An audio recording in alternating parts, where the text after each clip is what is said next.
में भगवान श्री राम 500 वर्ष बाद अपने उस दिव्य और भव्य भवन में जाने वाले हैं।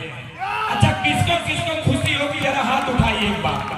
भगवान राम जब अयोध्या में नए घर में विराजमान होने वाले हैं तो किसको किसको खुशी होगी।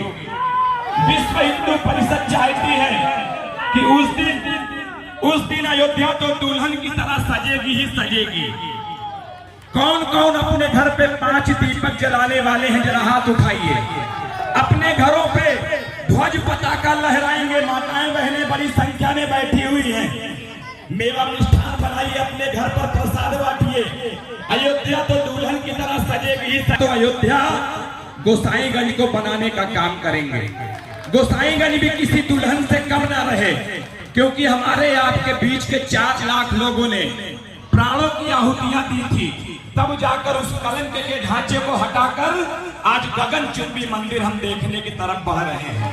तो मैं सभी के चरणों में निवेदन करता हूं, अभी 1 तारीख से 15 तारीख तक जनवरी माह में कार्यकर्ता आपको वो राम जी के जन्मस्थल पर रामलला सरकार के दरबार का पूजित अक्षत लेकर जाने वाले हैं। वो सिर्फ आपसे यही आग्रह करेंगे कि अगर एक साथ 22 जनवरी को ऐसा दुनिया का कौन हिंदू होगा जो अयोध्या में नहीं जाना चाहेगा। लेकिन अयोध्या की कैपेसिटी इतनी बड़ी नहीं है कि पूरा हिंदुस्तान अयोध्या में पहुंच जाए। तो विश्व हिंदू परिषद का आह्वान है 1 तारीख से 15 तारीख तक जो अक्षत कलश कार्यकर्ता आपके बीच में लेकर जाने वाले हैं, वो आपके चरणों में निवेदन करेंगे कि जो आपके आसपास का मंदिर है उस दिन बैठकर वहां हम सुंदर कांड कर सकते हैं, हनुमान चालीसा पढ़ सकते हैं, श्री राम जय जय राम का विजय महामंत्र का जाप कर सकते हैं। और ये इतनी बड़ी संख्या में हो कि अपना गोसाईगंज, क्योंकि अवध के वासी है, अवध की धरती से जुड़ा यह गोसाईगंज है। 84 कोसी परिक्रमा की परिधि में ये गोसाईगंज आता है। गयादास जी बैठे हैं। 84 कोसी परिक्रमा में ऐसे सैकड़ों संतों को लेकर जब महादेवा घाट पर आते हैं तो जहां संत चरण पड़ते हैं वो खुद अपने आप में तीर्थ स्थल हो जाता है। तो हम ऐसे पावन और पवित्र पुनीत स्थान पर उपस्थित हैं।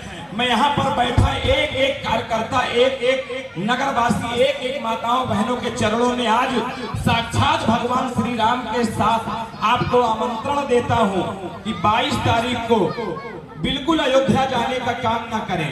हम अयोध्या इसी गोसाईगंज को बनाएं, और वो बनाने के लिए क्या करना है मैंने बता दिया है।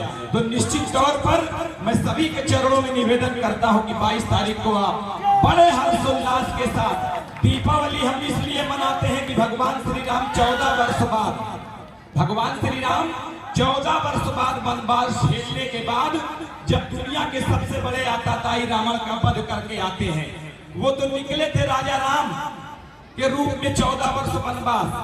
लेकिन जब धर्म की स्थापना करके, मर्यादा की स्थापना करके, संतों की सुरक्षा करके दुनिया के सबसे बड़े आताताई रावण का वध करके निकलते हैं, तो लौटने के बाद वो केवल राजा राम नहीं रह जाते बल्कि मर्यादा पुरुषोत्तम भगवान श्री राम हो जाते हैं। इसलिए आज मर्यादा पुरुषोत्तम श्री राम के समक्ष हम सभी संकल्प लें कि आने वाली 22 तारीख को हम सब बड़े ही दिव्य ढंग से, जिस प्रकार से दीपावली मनाते हैं, दीपावली इसलिए मनाते हैं कि भगवान 14 वर्ष बाद आए थे।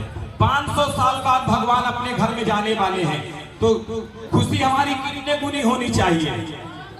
500 गुना भी मंच से कहा जा रहा है। तो एक बार जहां तक आवाज जा रही है, हाथ उठाइए, लंबे उठाइए और बोलिए सियापति रामचंद्र की, श्री राम जन्म। 2 लाइन का हम सभी